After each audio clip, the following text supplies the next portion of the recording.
In the dim glow of the corner store's flickering fluorescent lights, the air felt unusually thick that afternoon, as if it were holding its breath.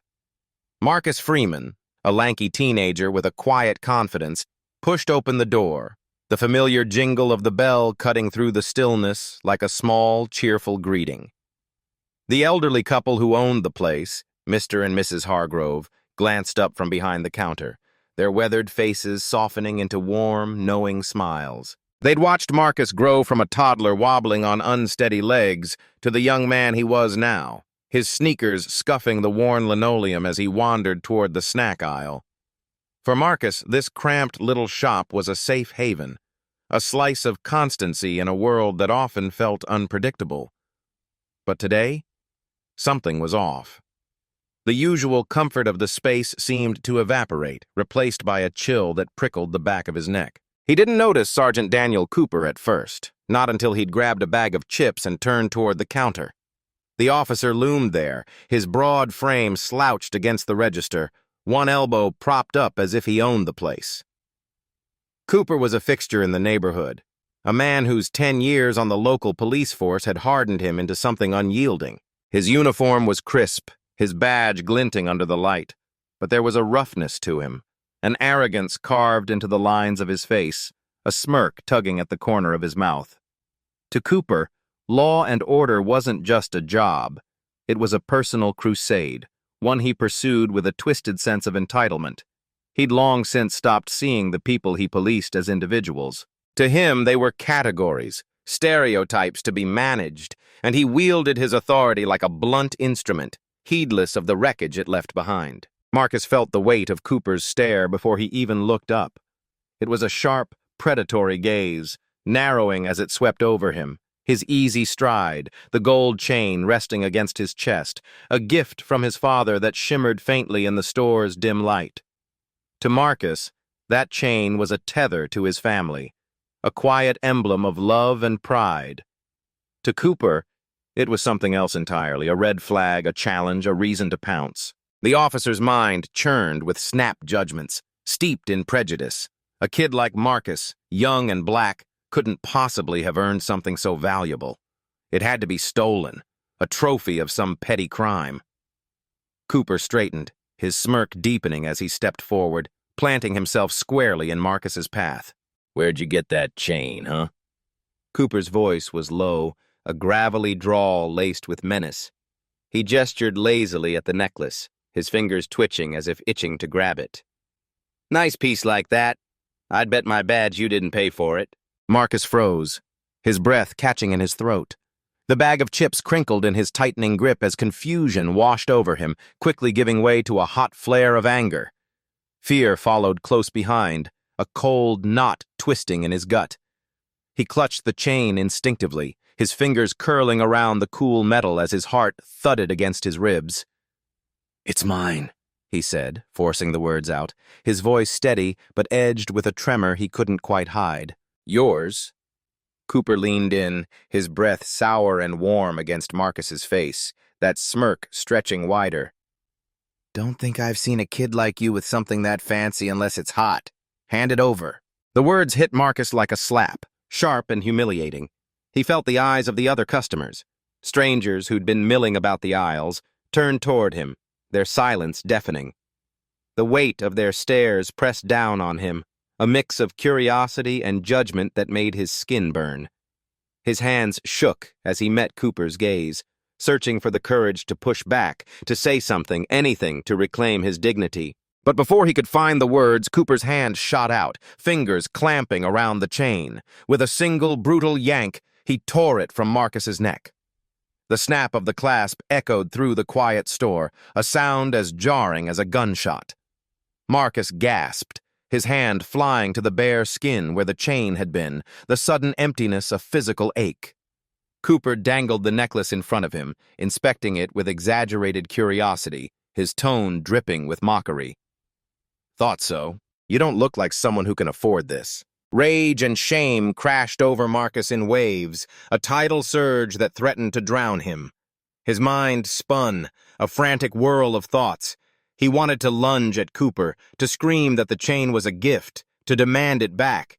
But the stories he'd heard, the videos he'd seen, flickered through his memory like a warning reel. Black boys like him didn't always walk away from men like Cooper. So he stood there, rooted to the spot, his chest tight with unshed tears, his fists clenched uselessly at his sides as the officer pocketed the chain and turned away with a dismissive shrug. The humiliation was a suffocating fog, thickening the air around him, making it hard to breathe. Then the bell jingled again, a sharp, clear note that sliced through the haze.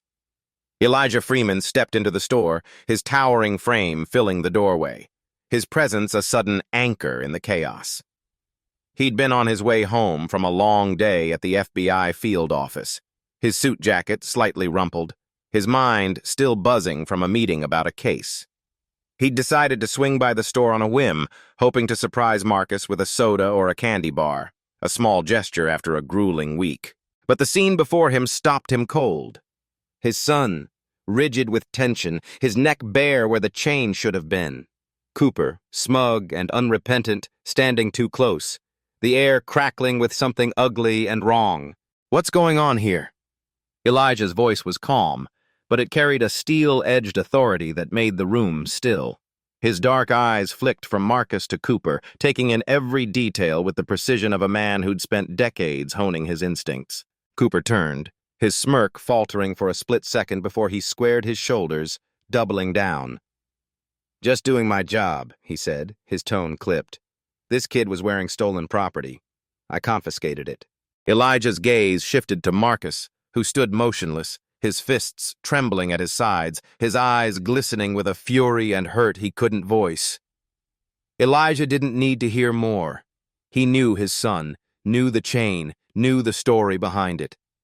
Anger simmered beneath his composed surface, a slow burn fueled by years of fighting the same battles Cooper now embodied. But he kept his voice level, each word deliberate and cutting. "That's not stolen property. It's a gift. From me." Cooper's smirk returned, though it wavered now, a flicker of unease creeping into his eyes. "Look, I don't know who you are, but—" Elijah reached into his jacket, pulling out his badge with a slow, deliberate motion. He held it up, the silver gleaming under the store's lights, and the room seemed to hold its breath. "I'm Special Agent Elijah Freeman, FBI," he said, his voice like tempered steel, unyielding and precise. "And what I see here is a blatant abuse of power." The shift was instantaneous. The customers, who'd been silent spectators, now watched with wide-eyed fascination, a murmur rippling through them. Marcus felt a surge of relief crash through him, mingling with a fierce pride as he watched his father dismantle Cooper's bravado with nothing but words and presence. The officer's confidence cracked, his posture stiffening as he scrambled to regain control. "Listen, Agent Freeman, You were just violating my son's rights," Elijah cut in, his voice a blade now, sharp and unsparing. "And now you're going to answer for it." The weight of those words hung heavy, a promise and a threat wrapped into one. For the first time, Cooper looked truly rattled, his hands twitching at his sides as the reality of his misstep sank in. But this was only the beginning. What had started as a petty flex of authority was spiraling into something far larger, a reckoning that would ripple beyond the walls of the corner store, challenging the very systems that propped up men like Cooper, allowing them to abuse power without consequence. Elijah Freeman had spent his life building a reputation as a man of unwavering principles. A senior agent with the FBI, he was known for his meticulous nature, his relentless pursuit of justice, a shield he'd forged growing up in the rough streets of Atlanta, where survival demanded resilience and grit. At home, though, he was just dad to Marcus and Eli, a steady presence who left before dawn but always made it back to hear about his boys' days. To his wife, Vanessa, he was the dreamer she'd fallen for in college, a young man with a fire in his soul and a moral compass that never wavered. Together, they'd built a life rooted in love and hard-earned wisdom, knowing the world could be cruel but determined to arm their sons with the tools to face it. Vanessa Freeman was the heartbeat of their family, a nurse whose quiet strength and boundless warmth drew people in. Her hands, calloused from years of caring for others, could soothe a crying child or steady a trembling patient with equal grace. She'd seen Elijah through his toughest days, grounding him when the weight of his work threatened to pull him under. Now, as the confrontation unfolded, Elijah insisted Cooper return the chain to Marcus on the spot. The officer complied, his movements stiff with resentment, tossing the necklace into Marcus's shaking hands as if it were nothing. But to Marcus, it felt tainted now, its once proud gleam dulled by the memory of Cooper's grip. The drive home was a silent torment. Marcus stared out the window, the chain clutched in his fist, his thumb tracing its links as if to erase the violation. Shame clung to him like damp cloth, heavy and cold, unshaken by his father's intervention. Elijah stole glances at him through the rearview mirror, his own mind a storm of frustration and guilt. He'd fought for decades to protect Marcus from moments like this, to rewrite the narrative of his own youth, where power was too often a weapon turned against the vulnerable. Yet here it was again, raw and real, a wound he couldn't shield his son from. When they pulled into the driveway, Vanessa stood waiting on the porch, her arms crossed against the evening chill. Relief flashed across her face as she saw them, but it faded fast, replaced by a tight knot of worry as she took in Elijah's clenched jaw and Marcus's hunched shoulders. She stepped forward, her voice soft but urgent. "What happened?" No one answered right away.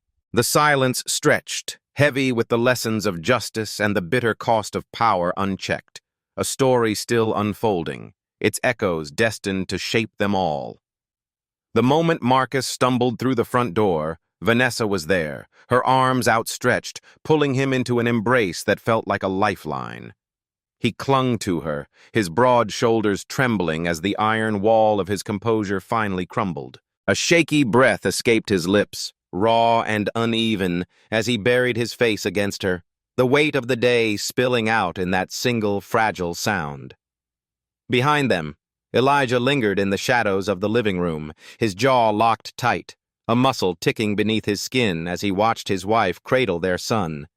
His dark eyes burned with a storm of emotions, anger, helplessness, and a fierce protective love, but he stayed silent. He knew a reckoning was coming, a conversation that would force them to unearth the ugliness of what had happened.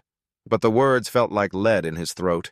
Not yet, he told himself. He wasn't ready to face it. Later that evening, the Freeman family gathered around the worn oak dinner table, the air thick with an unspoken tension that pressed down like a physical weight. Marcus sat hunched over his plate, his fork nudging a pile of mashed potatoes he had no intention of eating. His usually bright eyes were dulled, lost in a haze of memory he couldn't shake. The harsh glare of the officer's flashlight, the sting of cold metal as the chain was torn from his neck. Across from him, Vanessa's gaze flitted nervously between her son and her husband, her fingers twisting the edge of her napkin. She could feel the storm brewing in Elijah, the way his silence seemed to hum with purpose. Finally he spoke, his voice cutting through the stillness like a blade, low and deliberate. "Marcus," he said, leaning forward slightly, "I need you to tell me everything. Every word that man said, every move he made. Don't leave anything out." Marcus froze, his fork hovering over his plate. His stomach churned at the thought of reliving it. The officer's sneering accusations, the casual cruelty in his tone, the way he'd dangled his authority like a noose. He dropped his gaze to the table, the chipped edge of his plate blurring as his vision swam.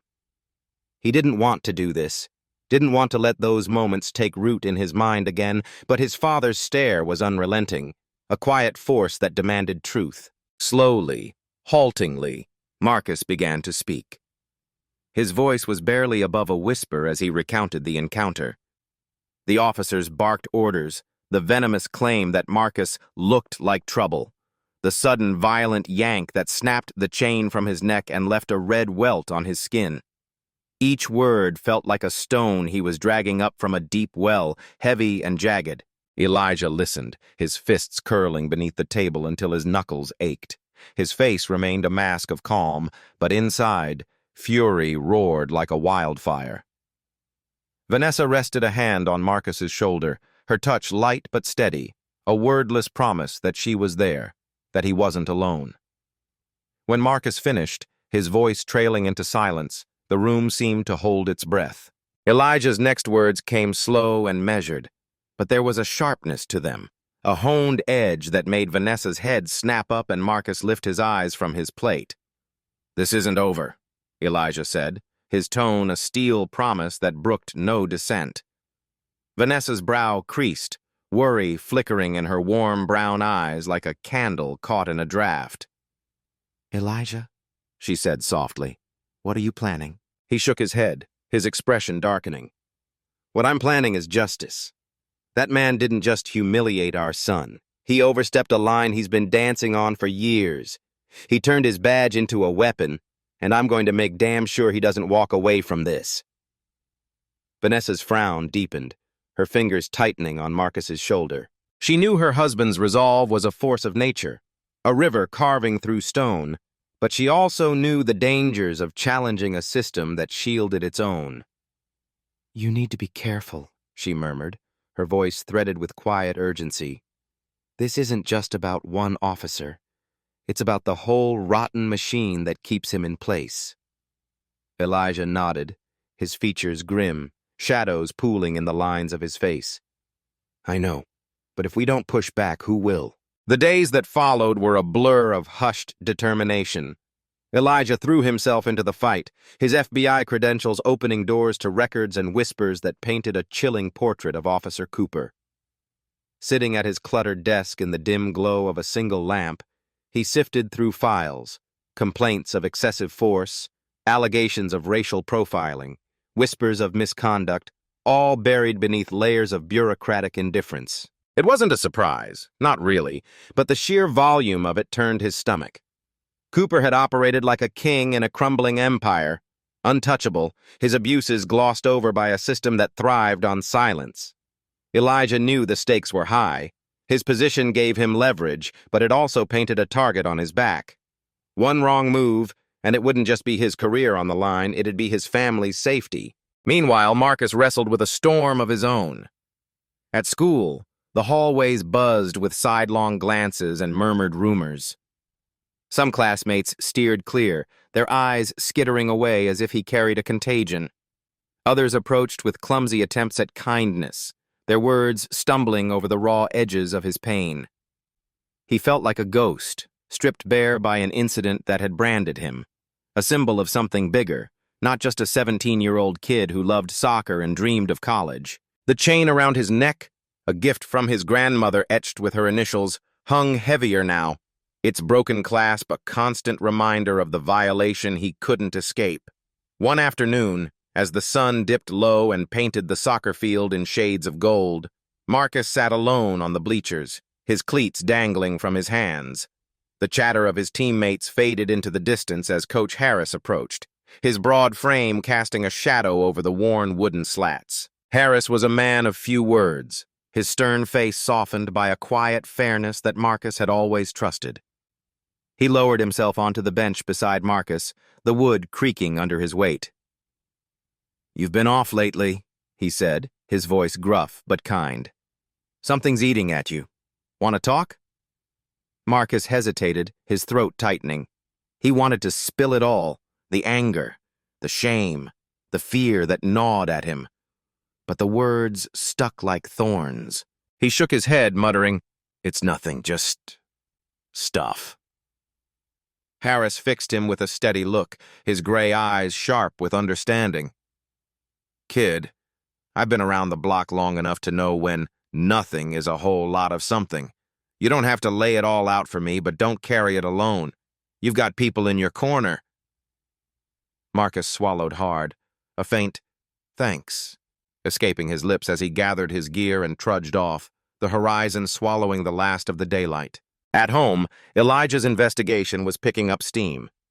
Late into the night, he pored over a dossier that grew thicker by the day, testimonies from other victims, grainy security footage, reports that had been conveniently misfiled. But the deeper he dug, the uglier it got. Cooper wasn't a lone wolf.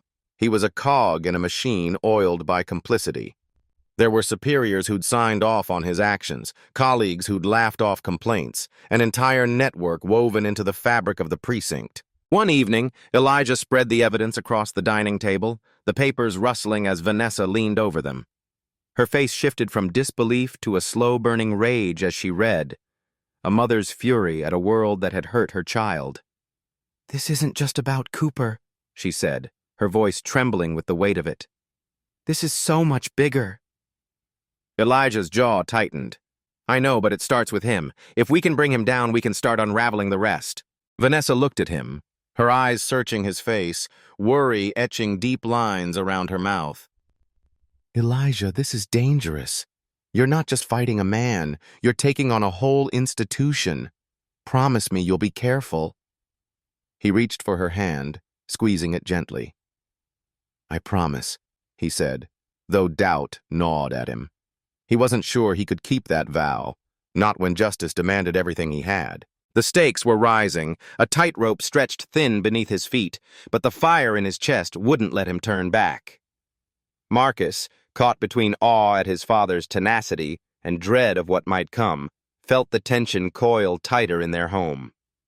Even Cooper, lounging in his precinct with his usual swagger, began to sense the shift, a ripple of unease as whispers of an investigation drifted his way.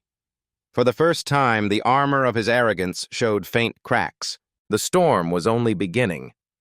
In a dimly lit meeting room at the FBI field office, Elijah sat across from Special Agent Linda Graves, a woman whose no-nonsense reputation preceded her.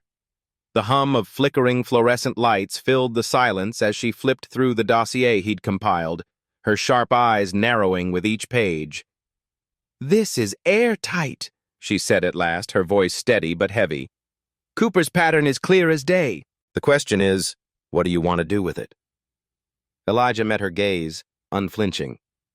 "I want accountability. Not just for him, but for everyone who let him run wild, who ignored what he did to people like my son." Linda leaned back, exhaling slowly. "That's a hell of a fight. You're not talking about one dirty cop. You're talking about cracking open a whole system. You ready for the blowback?" He didn't blink.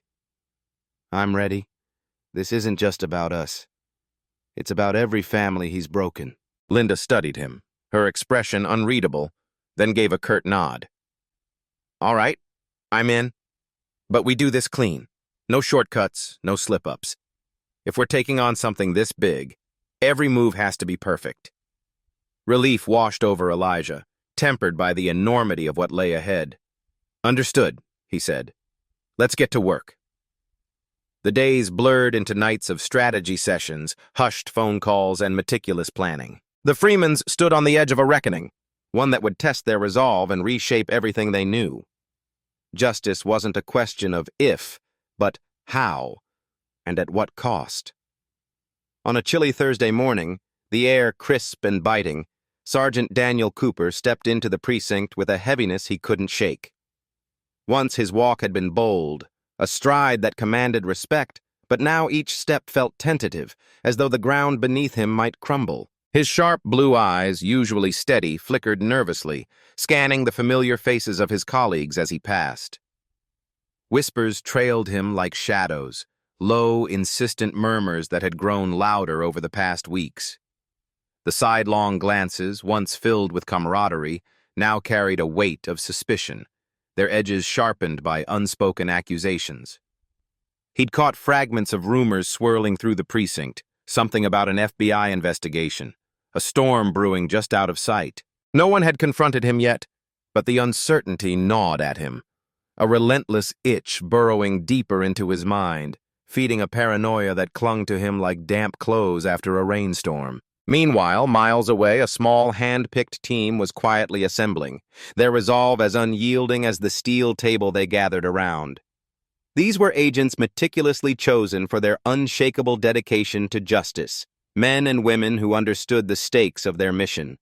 They weren't just chasing a single corrupt cop, they were taking on a rotting system, a sprawling web of entrenched power that had festered for years. The risks loomed large in their minds. ruined careers, threats to their safety, the quiet dread of facing an enemy that hid behind badges and bureaucracy. But hesitation wasn't an option.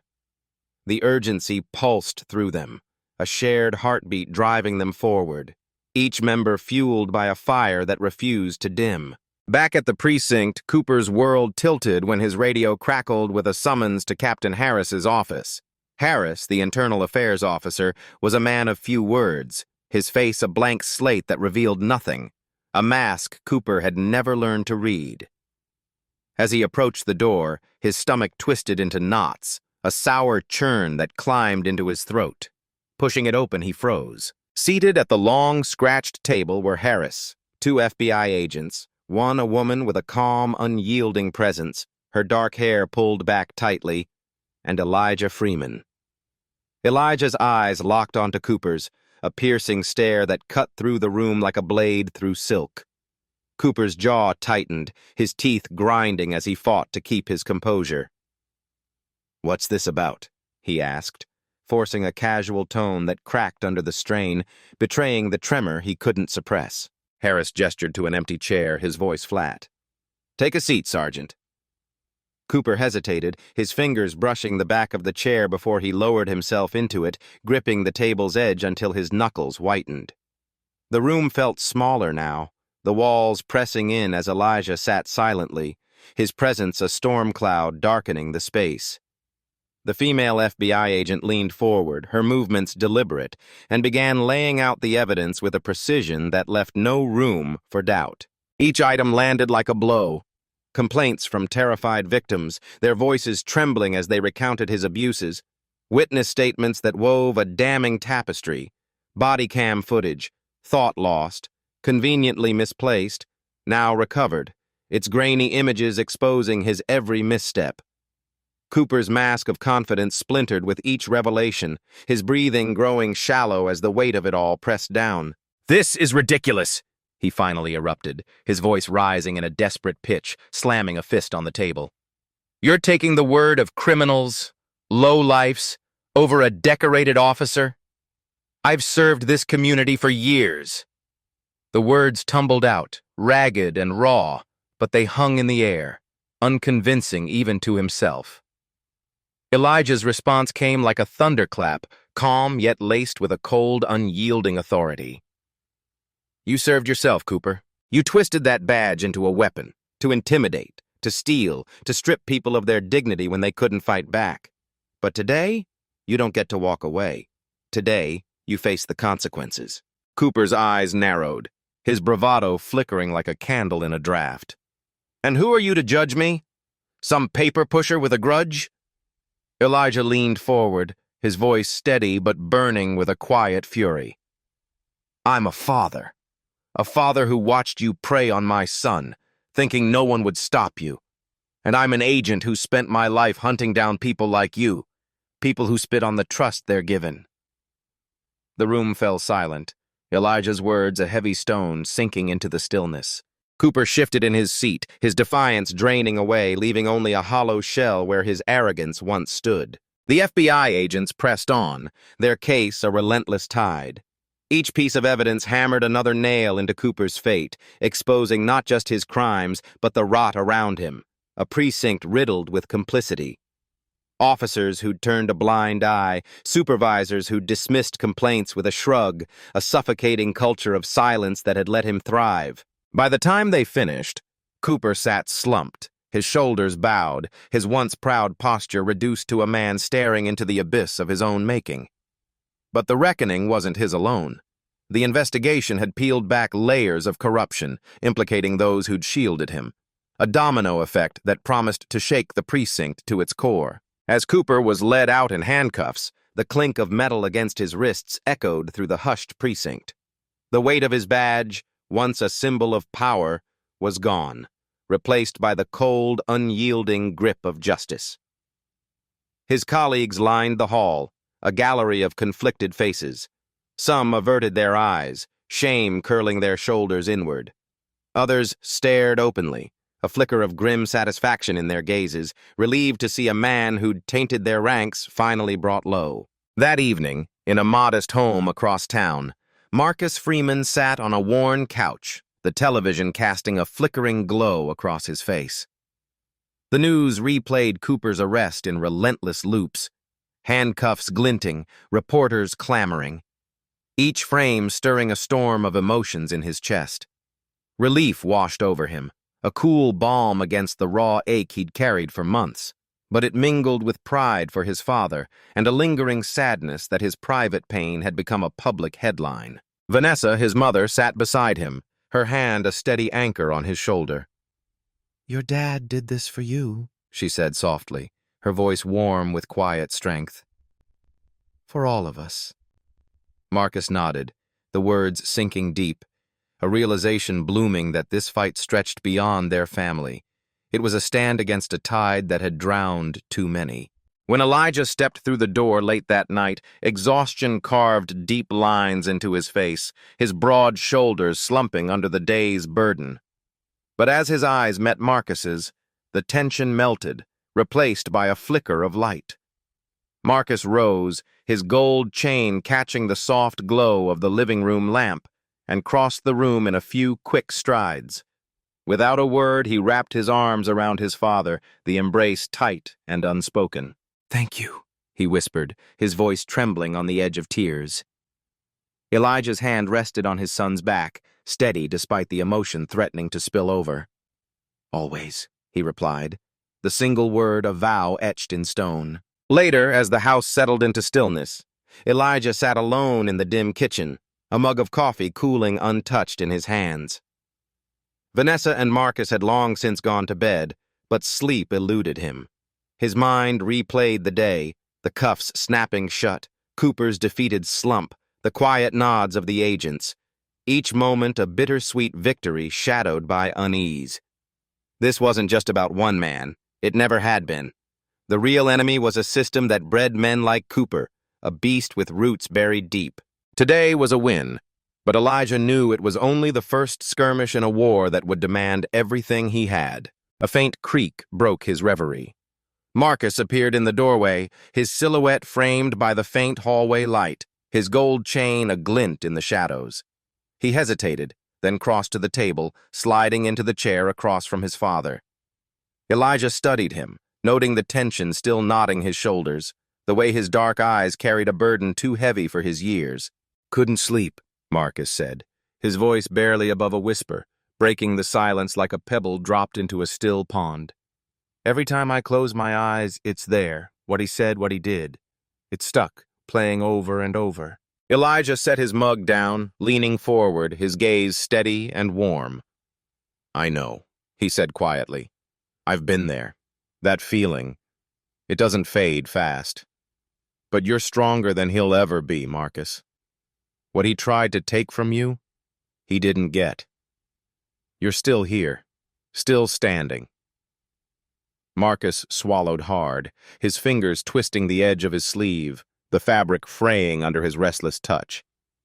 "It doesn't feel like winning. It feels heavy, like I can't shake it." Elijah sighed, running a hand over his face, the stubble rough against his palm. "It's okay to feel that. What happened to you? It wasn't fair, wasn't right. But don't let him keep that power over you. You win by moving forward, by living your life on your terms, not his." The words settled between them, heavy with truth. Marcus nodded slowly, his eyes flickering with uncertainty, then dropped his gaze to the chain around his neck, brushing it absently with his fingertips. "I want to be like you," he murmured, almost too soft to hear. "Strong." Elijah reached across the table, his hand resting on Marcus's, firm and grounding. "You already are," he said, his voice thick with pride. "Don't ever doubt that." In that quiet kitchen, under the hum of the refrigerator and the faint tick of a clock, a lesson took root. Not just of justice served, but of the cost of power misused, and the resilience it took to rise above it.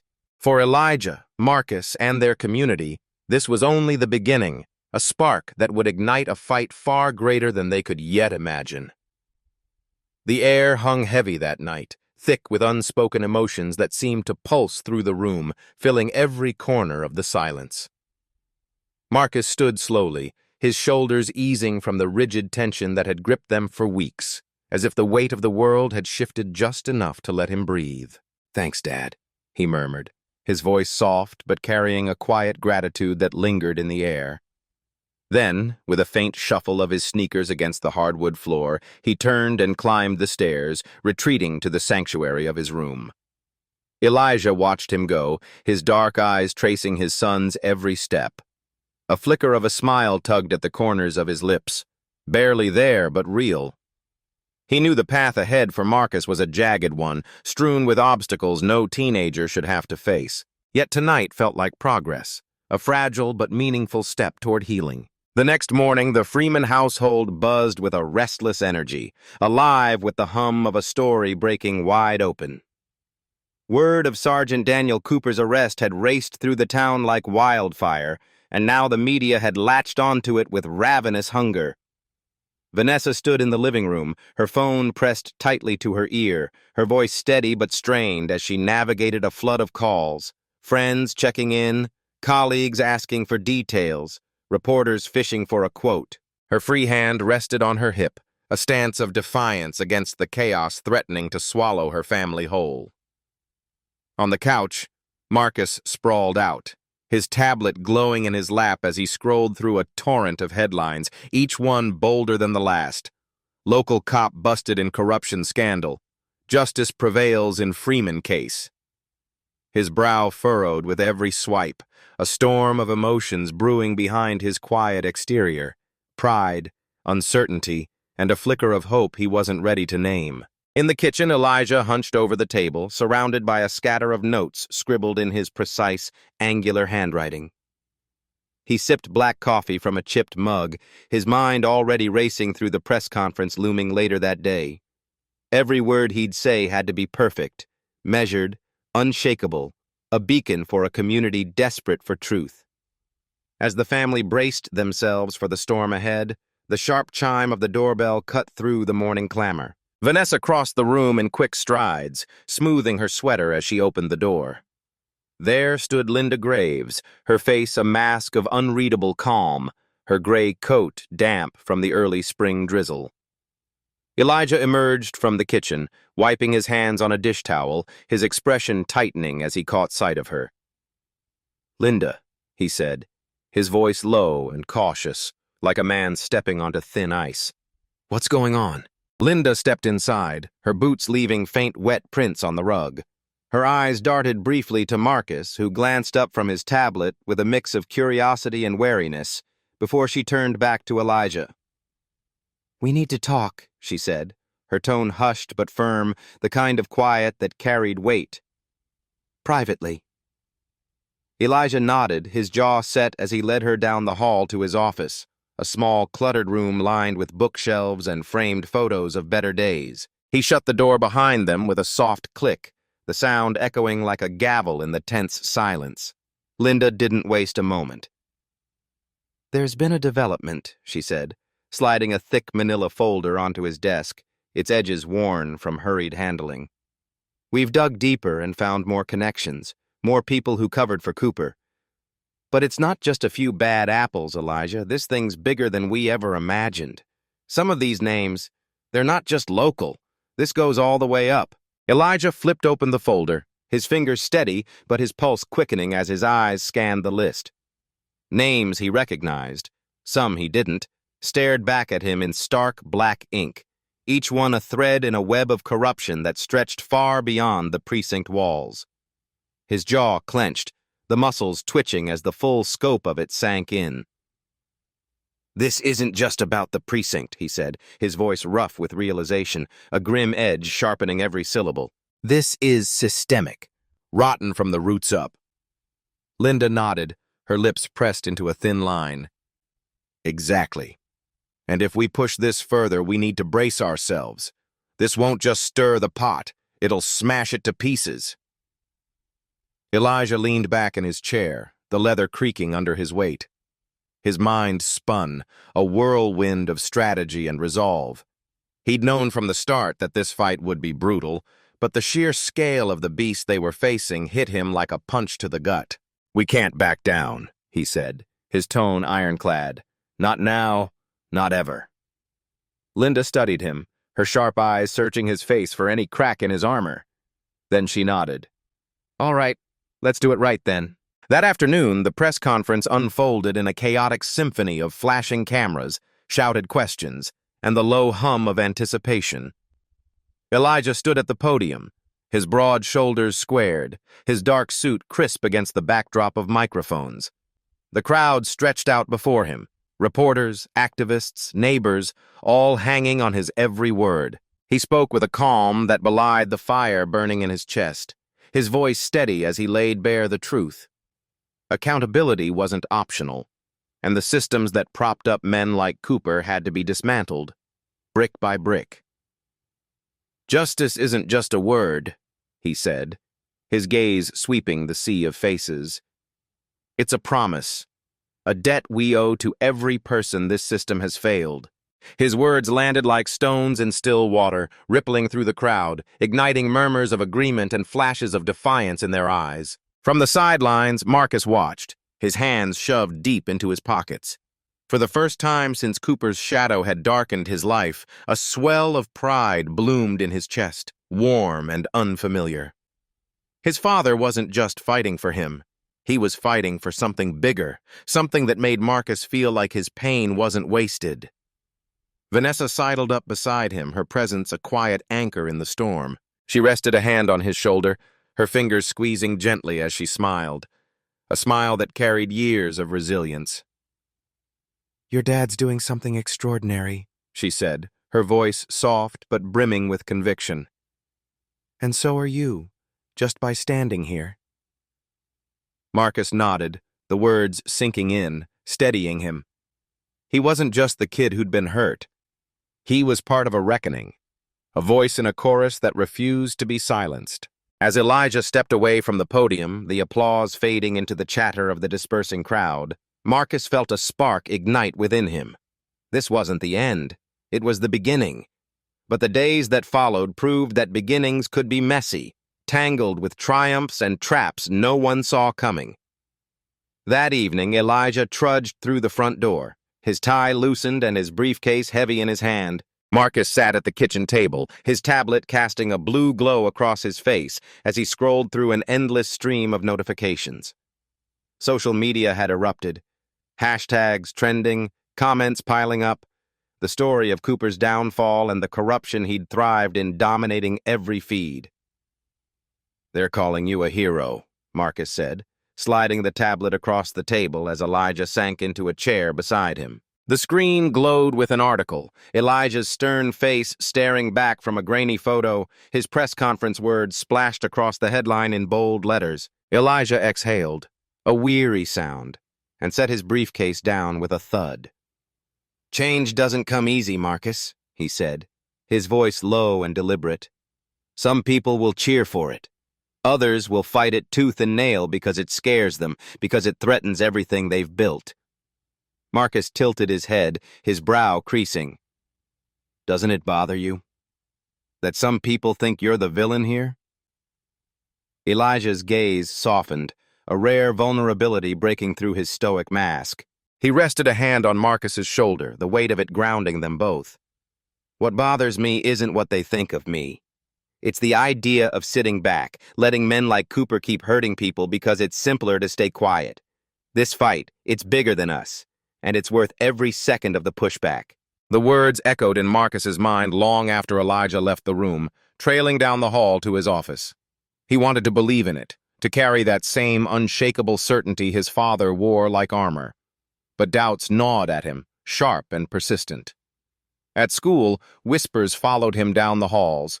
Some kids called him brave, others stared with pity or suspicion. Online, the praise mingled with venom, strangers tearing into his family with words that stung more than he'd admit. And beneath it all, a quiet fear simmered. What if this fight swallowed them whole? It was a tangle of feelings he didn't know how to unravel, a weight he carried in silence as the world around him shifted. Meanwhile, the investigation's fallout raged on, spreading like a brush fire through dry grass. The FBI's probe peeled back layer after layer of rot. Officers who'd turned a blind eye, supervisors who'd signed off on lies, city officials who'd pocketed bribes to keep the machine humming. The revelations hit the community like a thunderclap, sparking protests that clogged the streets with handmade signs and chants for justice. Town hall meetings overflowed with angry voices, neighbors debating reform late into the night. Elijah stood at the eye of the hurricane, his days swallowed by strategy sessions with community leaders, tense calls with legal teams, and interviews with journalists who hung on his every word. One evening, as he sat in his office poring over a stack of documents, his phone buzzed, jolting him from his focus. Linda's name flashed on the screen, and when he answered, her voice was steady, but laced with a thread of urgency. "We've got a problem," she said, cutting straight to it. "Some of the higher-ups we've linked to this, they're pushing back hard. They're trying to tank the investigation." Elijah leaned back, the chair groaning under him as his mind raced. "What's their angle?" he asked, though he could guess. "They're crying bias," Linda replied, her tone tightening. "Saying you're too close to it because of Marcus, that this is some personal vendetta, not a real case." Elijah's jaw locked, a flare of anger surging through him. Of course they'd pull that card. They're terrified we're about to rip the lid off everything. Linda's voice softened, just a fraction. "You need to watch your back, Elijah. The more we squeeze, the more desperate they'll get. And desperate people don't play nice." He nodded, though she couldn't see it, her warning settling like a stone in his gut. "I'll be careful," he said, his voice firm but quieter now. "But I'm not stopping." The call ended, but the tension lingered, coiling tighter with every passing day. Outside the precinct, protesters gathered in waves, their voices rising in a relentless tide as they demanded accountability. Inside, the mood was fractured, officers whispering in corners, some slipping out the back door with resignation letters, others digging in their heels, defiant to the end. For Cooper, the walls were closing in fast. His arraignment loomed, the charges stacking higher with every new piece of evidence. He sat in his cell, the arrogance that once defined him replaced by a hollow silence. His attorney, Grant Holloway, a wiry man with a sharp tongue and sharper suits, visited often, their meetings thick with frustration.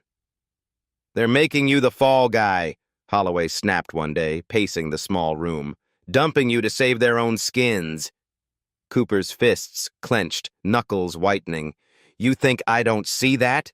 They used me, and now they're cutting me loose." Holloway stopped, his eyes glinting. "Then hit back. If you're going down, drag them with you. Testify, blow it all wide open." Cooper hesitated, the idea hanging heavy between them, a gamble that could either save him or bury him deeper. Back at the Freeman house, the fight for justice was no longer just a cause. It was a crucible, testing every bond, every belief. For Elijah, it was a mission etched into his soul, a reminder that power unchecked bred monsters. For Marcus, it was a journey from victim to voice, a lesson in the cost of standing tall. And for Vanessa, it was a quiet strength, holding her family steady as the world shook beneath them. The consequences of abusing power rippled outward, a stark warning carved into every victory and every scar. Justice wasn't free, but its price was worth paying. The burden of turning against his colleagues gnawed at Cooper like a relentless ache, a heavy shadow that clung to his every step. For years, he had navigated the treacherous waters of the system, climbing its ranks with a careful blend of loyalty and willful ignorance. He'd played the game, kept his head down, followed orders, and ignored the whispers of wrongdoing that echoed through the precinct's dimly lit halls. To betray that now felt like tearing down the very foundation he'd spent his life building, brick by painstaking brick. Yet as the evidence against him stacked higher, photographs, recordings, and damning documents that left no room for denial, a cold clarity began to seep into his mind. The system he'd shielded with his silence wouldn't lift a finger to save him. It was a machine that thrived on self-preservation, not loyalty, and he was nothing more than a cog that had outlived its usefulness. Alone in his cramped apartment, surrounded by the stale scent of coffee and regret, Cooper wrestled with the unraveling threads of his choices, each one pulling him deeper into a truth he could no longer ignore. Meanwhile, Elijah stood at the heart of the storm, his own moral compass spinning wildly as the investigation plunged deeper into the muck. The further he dug, the more the rot revealed itself, layers upon layers of corruption festering beneath the polished surface of the department. But amid the darkness, there were glimmers of something else, stories of officers who had dared to defy the tide. These were men and women who had raised their voices against the injustice they'd witnessed, only to be met with swift retribution, transfers to dead-end posts, trumped-up disciplinary actions, or outright dismissal. Their courage haunted Elijah, their silenced pleas ringing in his ears as he pored over case files late into the night. He found himself wrestling with a question that gnawed at his soul. How do you dismantle a corrupt system without crushing the flickers of good still struggling to survive within it? The answer eluded him, slipping through his fingers like smoke, but one truth burned bright and unshakable in his chest. Justice had to prevail, no matter the cost. As he prepared for the next grueling phase of the investigation, the weight of every decision pressed down on him like a physical force, the stakes soaring higher than he'd ever imagined, the path ahead shrouded in uncertainty. Back at home, Marcus felt the fight creeping into his life in ways he hadn't anticipated. It started subtly. A nudge from his mother, Vanessa, to join her at a community meeting. Reluctantly, he'd gone, slouching in a folding chair as the room buzzed with voices. But as he listened, something shifted. Neighbors poured out their stories, tales of harassment, broken promises, and dreams deferred, each word laced with a raw mix of pain and defiance. He saw it in their faces, the exhaustion of battling a system stacked against them, yes, but also a fierce resolve to carve out a better tomorrow. It was a side of the struggle Marcus hadn't grasped before, a visceral, living thing that reached into his chest and tugged at something dormant. One evening, as the Freeman family gathered in their cozy living room, the glow of a single lamp casting soft shadows across the walls, Marcus broke the silence. His voice wavered, tentative, as he asked, "What happens if it doesn't work? What if all this fighting changes nothing?" Elijah turned to his son, his brow furrowing with thought. After a long pause, he replied, "Then we keep going, Marcus. We fight because surrender isn't an option." The words landed with a quiet force, their simplicity hiding a profound depth that sank into Marcus's bones. It wasn't just about victory, he realized. It was about standing tall, about refusing to let fear or despair snuff out their voices. As the investigation barreled toward its climax, the Freemans steeled themselves for the reckoning ahead. The truth was clawing its way to the surface, dragging with it the consequences of challenging a system rooted in secrecy and complicity. Tension hung thick in the air, a storm brewing on the horizon, but through it all, they clung to a single, unyielding conviction. Justice was a cause worth bleeding for, and they were ready to see it through, come what may. In the stillness of the night, the Freeman household hummed with the soft drone of the refrigerator, the only sound breaking the silence. Elijah sat hunched over the kitchen table, papers strewn before him like a battlefield littered with casualties. His eyes, red-rimmed with exhaustion, traced the lines of reports and testimonies, his fingers rubbing slow circles at his temples as the weight of the investigation bore down harder than ever. The past weeks had unearthed revelations that left him reeling, a sprawling web of corruption that seemed to grow more tangled with every passing day. This wasn't just about Cooper anymore. It was about uprooting a system that had nurtured men like him, rewarding their greed and silencing their critics. A creak from the floorboard snapped him out of his trance.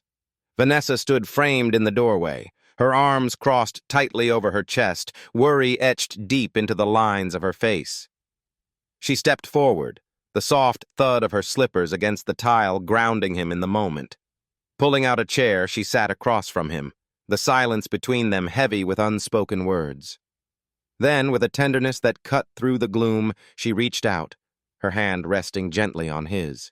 "You're carrying too much, Eli," she said, her voice soft but steady, a quiet fire flickering beneath it. "You don't have to do this alone." Elijah met her gaze, the hard edges of his expression softening under her warmth. I know, he admitted, his voice a low rumble, rough with fatigue. But it feels like if I stop, if I ease up even for a second, everything we fought for could collapse. Vanessa's grip tightened, her eyes fierce with resolve. You're not alone in this, Eli. Look around. The community's waking up. People are finding their voices. Marcus is stepping into his own. This isn't just your burden anymore, it's ours. Elijah leaned back, exhaling a breath he hadn't realized he'd been holding. He wanted to believe her, to trust that the groundswell they'd ignited could carry them forward. But the threats were growing bolder. Late-night calls with no caller ID, cryptic notes slipped under doors, warnings from shadowy figures who wanted the investigation buried. He'd faced danger before, but this was different. This was personal, a blade hovering too close to the people he loved. I just don't want to drag you or Marcus into the crossfire, he said, guilt threading through his words. Vanessa's jaw tightened, her gaze unyielding. We're in this together, Eli. You don't get to shut us out and play the lone hero. Marcus is watching you. He's learning what it means to stand for something, even when it's hard. Elijah nodded, a faint crack in the armor of his resolve. You're right, he said, a small smile tugging at his lips. As always, Vanessa's own smile flickered briefly, a lifeline in the dark. Get some rest, Eli. The fight's not going anywhere. As she rose and slipped back into the shadows of the hall, Elijah watched her go, a quiet gratitude settling over him.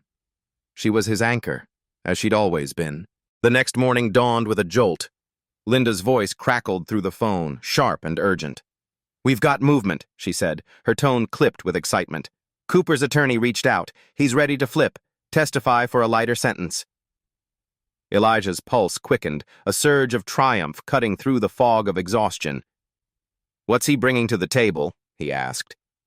Names, dates, evidence, Linda replied. Enough to topple the whole damn pyramid. Elijah's grip on the phone tightened, his mind already racing. Then let's make it happen.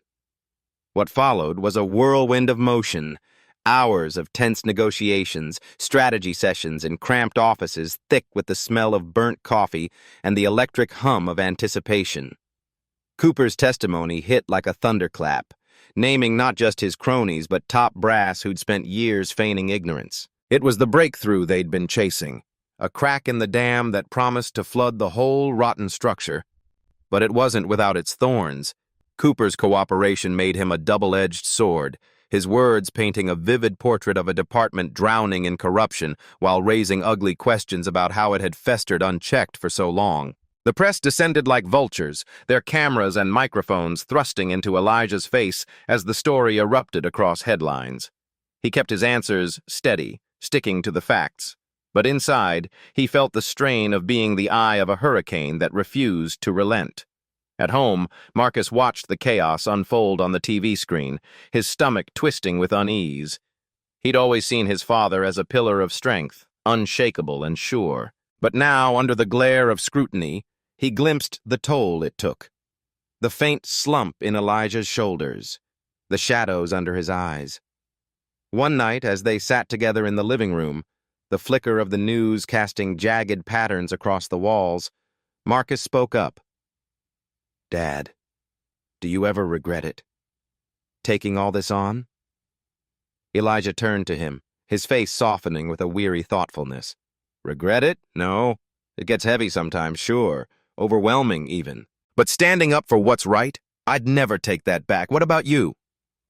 Marcus hesitated, his eyes dropping to the carpet. Sometimes I wish it hadn't happened, that I didn't have to think about it all the time. Elijah leaned forward, his voice gentle but firm. I know it's a lot, Marcus. I'd give anything to lift that off you. But what you've done, speaking out, being brave, that's more than most ever manage. I'm proud of you. Marcus looked up, his father's words settling into him like a quiet strength. Thanks, he murmured. I'm proud of you too. The days blurred into a frenzy of depositions, meetings, and trial prep. Cooper's testimony anchoring their case like a cornerstone. It corroborated their evidence and peeled back the curtain on a corruption so deep it seemed to pulse through the department's veins. The list of implicated names grew, a rogues gallery of power players, and with it, the investigation's scope ballooned. Backlash roared in tandem, protesters clogging the courthouse steps, their signs and shouts splitting the air. Some cheered the crusade for truth. Others decried it as a vendetta run amok. The tension was a living thing, crackling through the community, forcing everyone to confront the jagged questions it unearthed. For Elijah, the stakes towered higher than ever. The trial loomed as a crucible, not just for Cooper, but for the system itself. It was a chance to strike a blow for accountability, to prove that justice could pierce even the thickest armor of power. But it was also a tightrope. One misstep, and the whole fight could crumble. Through it all, the lesson burned clear. Power unchecked breeds ruin, and true justice demands a reckoning, no matter how steep the cost. The night before the trial stretched endlessly before Elijah, who sat alone in the dim glow of his office, the weight of tomorrow pressing against his chest like a stone. Papers littered his desk, a chaotic testament to months of relentless work, but they offered no comfort now. His shoulders slumped under the burden of it all. Years of fighting, of hoping, of clawing at a system that seemed designed to crush people like him and his family. The silence was suffocating, broken only by the faint creak of the floorboards as Vanessa stepped into the room. She didn't say a word at first, her presence a soft balm against the storm raging inside him. She settled beside him on the worn leather couch, her hand finding his arm with a gentle touch that spoke volumes. Elijah's eyes flicked to her, catching the quiet strength in her gaze, and for a moment, he felt anchored. "You've done everything you could," she murmured, her voice low and soothing, like a melody cutting through the chaos. "Whatever happens tomorrow, Elijah, you've already changed things. You've given people something to believe in." Her words hung in the air, simple yet profound, and he swallowed hard, his throat tight with emotion he couldn't quite name. "I just want it to mean something," he rasped, his voice rough with exhaustion and longing. "For Marcus. For everyone this system has chewed up and spit out." Vanessa's grip tightened, her fingers pressing into his sleeve as if to steady him. "It already does," she said firmly. "You've shown them that change isn't just a dream, it's a possibility. That's more than most ever dare to try." Gratitude flooded through him, warm and overwhelming, and he turned to her, his eyes shimmering with unspoken love. "Thank you," he whispered, his voice breaking slightly, "for always being my rock." She smiled, a small, tender curve of her lips, and leaned her head against his shoulder. "Always," she replied, and in that shared silence they found a fragile peace. The next morning, the courtroom buzzed with barely contained energy, a hive of anticipation and tension. The wooden benches groaned under the weight of a packed crowd, journalists scribbling furiously, community members clutching hands in solidarity, officials shifting uncomfortably in their starched suits. Elijah sat at the prosecution's table, his posture rigid, his dark eyes locked on the proceedings with a focus that bordered on obsession. The air crackled as evidence unfolded, each document and photograph a dagger aimed at Daniel Cooper, the man now slouched at the defendant's table. Cooper's face was a mask of defiance, his jaw tight, but his eyes betrayed a flicker of unease as the weight of his past bore down on him. The room felt alive, electric with the gravity of every word spoken, each testimony a thread in a tapestry of injustice that had festered for years. This wasn't just about one man's crimes. It was a reckoning for a system rotten at its core, a community crying out for something better, a family refusing to buckle under crushing pressure. The stakes were enormous, and Elijah felt them in every fiber of his being. Outside, the city hummed with unrest. Protesters lined the streets, their signs bobbing above the crowd, their voices clashing in a cacophony of rage and hope. Some demanded Cooper's head, others defended him with blind loyalty, but inside these walls the atmosphere was heavier, more solemn. Truth was being excavated here, layer by painful layer, and it demanded silence, attention, reverence. Cooper's attorney, Grant Holloway, stood tall and polished, his tailored suit a stark contrast to the disheveled man he defended. Holloway's voice was smooth, calculated, slicing through the tension with sharp questions meant to deflect and disarm. But even he couldn't hide the strain tugging at the corners of his mouth, the faint sheen of sweat on his brow as the case unraveled. Cooper, meanwhile, sat stiffly, his hands clasped tightly in his lap, his once commanding presence diminished. He'd built a fortress of power over the years, intimidation, harassment, abuse. But now, witness after witness chipped away at it, their voices trembling yet resolute. Alicia's testimony was a thunderclap in the quiet. A young woman with a wiry frame and eyes that burned with quiet fury, she stepped to the stand, her hands shaking as she gripped the edge of the podium. Her voice started soft but grew steady as she recounted the night Cooper had stopped her on her way home from a double shift at the diner. The street had been dark, the air thick with late summer heat, and she'd felt the weight of his flashlight beam like a spotlight pinning her in place. He'd accused her of stealing, rummaged through her bag, barked insults while her neighbors peeked from behind curtains, too afraid to intervene. "I was terrified," she said, her voice catching as she relived the humiliation. "I knew no one would help me. No one ever does when it's us against them." Holloway pounced, his tone cutting. "Why didn't you report it?" he demanded. Alicia's gaze hardened, her chin lifting defiantly. "Because it wouldn't have mattered," she shot back. "People like me don't get justice when it's our word against a badge." The room fell still, her words slicing through the pretense, and Elijah's fists clenched beneath the table, his knuckles whitening as her pain echoed Marcus's, echoed his own. The recess came as a mercy, and Elijah slipped outside, the cool air a shock against his flushed skin. The distant roar of the protesters rolled over him like a tide, their chants a faint pulse against the city's heartbeat. Marcus joined him, his lanky frame slouched, hands buried in his pockets. The boy's face was a storm of doubt and exhaustion, his usual spark dimmed by months of carrying this weight. They stood in silence, the space between them thick with unspoken fears, until Marcus broke it. "Do you think they'll believe her?" he asked, his voice small, hesitant. Elijah turned, studying his son's furrowed brow, the way his eyes searched for something solid to hold on to. "They should," he said carefully. "But what matters more is that she spoke. That's where it starts, Marcus. Someone brave enough to stand up." Marcus nodded, but the tension in his shoulders didn't ease. "What if it's not enough?" he pressed. "What if nothing changes?" Elijah's hand found his son's shoulder, firm and steady. "Change is slow," he said, his voice low but resolute. "It's messy, and it doesn't always look like we want it to. But every step counts, even the small ones." Marcus looked up, his eyes pleading for certainty, and Elijah's heart twisted. "I just want it to stop," Marcus whispered.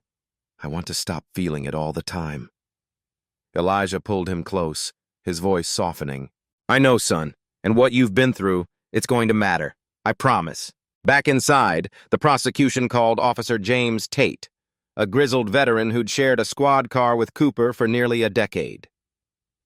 Tate's broad shoulders hunched as he took the stand, his weathered face etched with reluctance.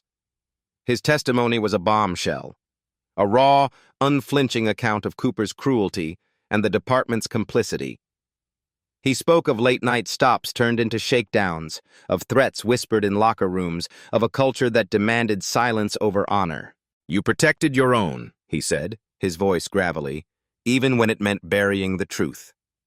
The words painted a vivid, damning picture, and the jury shifted in their seats, their expressions tightening with every revelation. As the trial wore on, Cooper's facade cracked. The swagger that had once defined him, the strut through precinct halls, the smirk that dared anyone to challenge him, faded into a sullen, hollow shell. His testimony, when it came, was a flailing mess of excuses and accusations, his voice rising as he pointed fingers at colleagues, superiors, anyone but himself. It was pathetic, a stark contrast to the quiet courage of Alicia, of Tate, of Marcus. The prosecution's closing argument was a masterstroke, delivered by Lena Carter, a whip-smart attorney with a voice that commanded the room. She stood tall, her dark hair pulled back, her words precise and searing. She wove the case into a narrative of betrayal and resilience, spotlighting Marcus's ordeal, Alicia's fear, the countless others silenced by fear or futility. "This isn't just about Daniel Cooper," she declared, her gaze sweeping the jury. "It's about a system that let him thrive, and the urgent need to hold it accountable." Her plea lingered, a clarion call that stirred the room. When the jury retired to deliberate, the air thickened with suspense. Elijah sat between Vanessa and Marcus, their hands linked, a lifeline against the uncertainty. The wait was torture, each tick of the clock a reminder of how much hung in the balance. Vanessa's thumb brushed over his knuckles, steadying him, while Marcus stared ahead, his leg bouncing with restless energy. At last, the jury returned, and the room hushed as the verdict rang out. Guilty on multiple counts, a blatant abuse of power laid bare. Relief crashed through the crowd, a wave of gasps and muffled sobs, but for Elijah, the triumph was tinged with sorrow. Cooper's fall was a victory, yes, but it had peeled back the system's festering wounds, wounds that wouldn't heal overnight. Outside, the courthouse steps erupted in chaos, cheers and tears mingling as the news spread. Elijah stood with his family, his arm draped over Marcus's shoulders, Vanessa's hand warm in his. The crowd stretched before them, a sea of faces united in this fragile, hard-won moment. The sun dipped low, casting long shadows over the city, and Elijah let his thoughts drift. The pain, the fury, the stubborn hope, it had all led here. The fight wasn't over, it might never be. But as he looked at Marcus, at Vanessa, at the people who'd rallied behind them, he felt a spark of something fierce and bright. They'd stood up, they'd made a dent, and maybe, just maybe, that was enough to keep going, to dream of a world where justice wasn't a battle, but a promise. For the first time in weeks, Elijah let himself believe it might be possible. As the echoes of the courtroom faded and the dust of the trial settled like a thin veil over the Freeman family's once turbulent world, life began to carve out a fresh rhythm for them, one woven with threads of healing and fragile, blossoming hope. For Marcus Freeman, stepping back into the familiar halls of his school felt like crossing an invisible threshold. Each morning, as he slung his backpack over his shoulder and walked through the crowded corridors, he carried a quiet pride that grew stronger with every passing day. The weight of the past still clung to him, the sharp sting of handcuffs, the cold glare of judgment. But it no longer defined him. Instead, it fueled a resilience he hadn't known he possessed. His classmates, who once murmured behind cupped hands, now approached him with wide eyes and hesitant smiles. "You're so brave," they'd say, their voices tinged with awe, and some even trailed behind him to community meetings, their footsteps echoing his own as they discovered the courage to stand for something greater. For Marcus, the realization that his pain had ignited a spark in others was a lifeline, a testament to the power of his voice, a voice he was only just beginning to trust. Vanessa Freeman, Marcus's mother, felt the trial's end ripple through her like a long-held breath finally released. Relief washed over her, but it was laced with a restless energy, a call she couldn't ignore. She had stood by helplessly as prejudice and injustice lashed at her family, stripping away their peace and dignity. The memory of those dark days, of Marcus's tear-streaked face and Elijah's clenched fists, burned in her chest, but rather than let it consume her, she turned it into a blazing torch. With a mother's fierce love and a survivor's unyielding resolve, Vanessa threw herself into action. She began hosting forums in the local community center, her warm voice filling the room as she guided parents through the daunting task of preparing their children for a world that often met them with suspicion instead of kindness. Her eyes sparkled with determination as she spoke, her hands gesturing passionately, and to those who gathered around her folding chairs, she became a lighthouse in a storm, a symbol that strength could emerge from sorrow. Every exhausted evening she spent planning.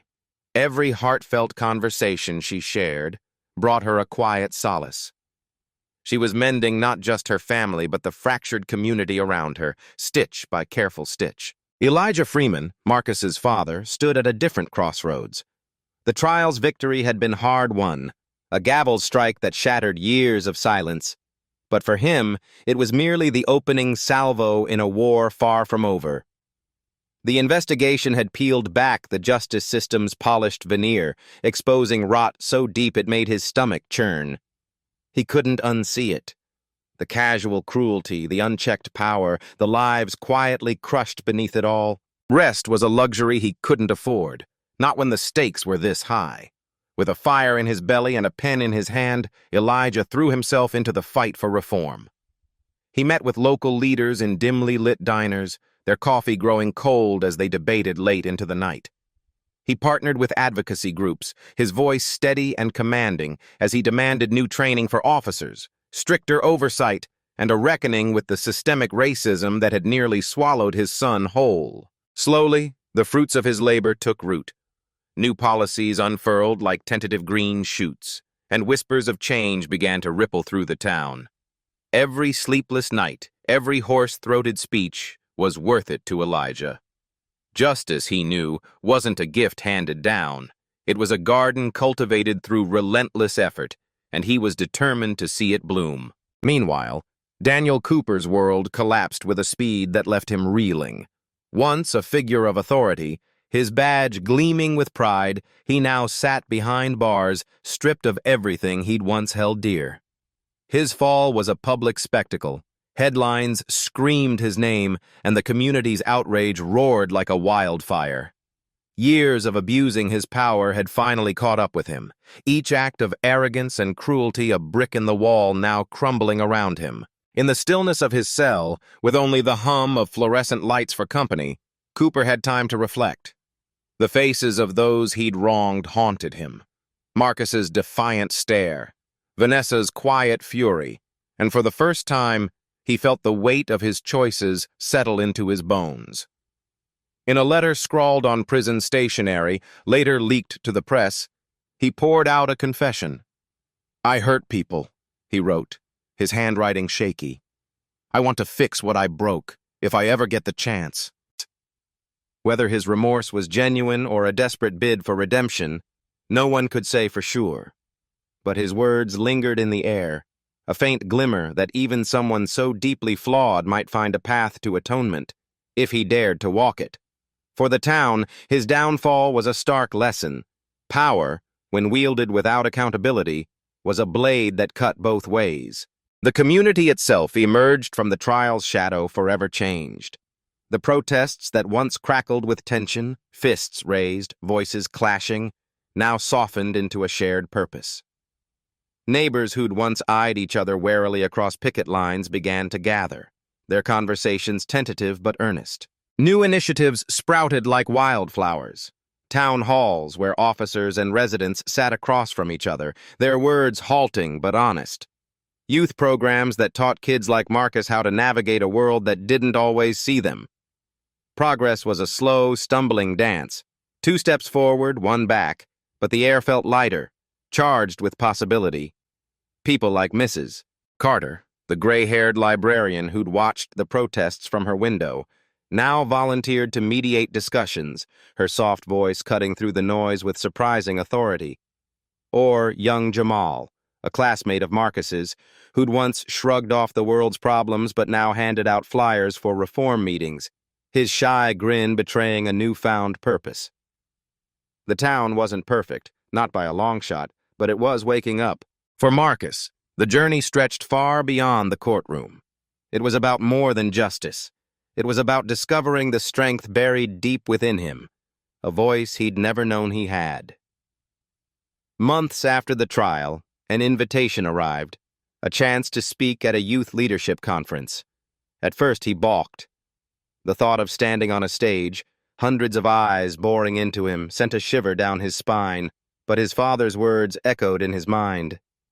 "Every step matters, Marcus, no matter how small." So, with a knot in his stomach and his palms slick with sweat, he stepped up to the podium. The auditorium buzzed with restless energy, but as he gripped the microphone, the room fell silent. He spoke of the chain that had once hung around his neck, not the literal cuffs, but the invisible ones of fear and shame. He described the day he'd felt utterly powerless, his voice trembling as he relived it, and then the moment he'd taken it back, standing tall despite the odds. His words flowed like a river, raw and unpolished, and when he finished, the applause thundered through the space. Tears pricked his eyes as he stepped back, the sound washing over him like a wave. It was a moment he'd carry forever, a quiet triumph that his story, his pain, could light a fire in others. From the audience, Elijah and Vanessa watched their son, their hearts swelling until they felt they might burst. For Elijah, seeing Marcus up there, shoulders squared, voice steady, was a living testament to why he'd fought so hard. It wasn't just about tearing down a broken system. It was about building a world where Marcus, and every kid like him, could stand tall without fear shadowing their every step. Vanessa reached for Elijah's hand, her fingers trembling with pride and relief. As they left the conference, Marcus turned to them, his face glowing with a rare, unguarded smile. "Thank you," he said, his voice soft but sure. It was a simple phrase, but it carried the weight of everything they'd endured together. The Freeman's struggle had rippled outward, touching lives they'd never meet, inspiring others to raise their own voices against the tide of injustice. The road ahead was still long, pitted with challenges they couldn't yet foresee, but they faced it as a family, stronger, braver, and bound by a legacy of courage. This story lays bare a profound truth. Justice isn't a distant ideal to be admired from afar. It's a living, breathing force that demands action, accountability, and heart. The Freemans show us that the abuse of power leaves scars, but those scars can become maps, guiding us towards something better. It's a reminder that change begins with the smallest acts: a boy finding his voice, a mother lighting the way, a father refusing to yield. And in the end, it's a call to look within ourselves, to ask what we'd do when the weight of the world presses down. Their fight proves that even in the darkest moments, justice is worth every ounce of strength we can muster, and that, perhaps, is the deepest lesson of all.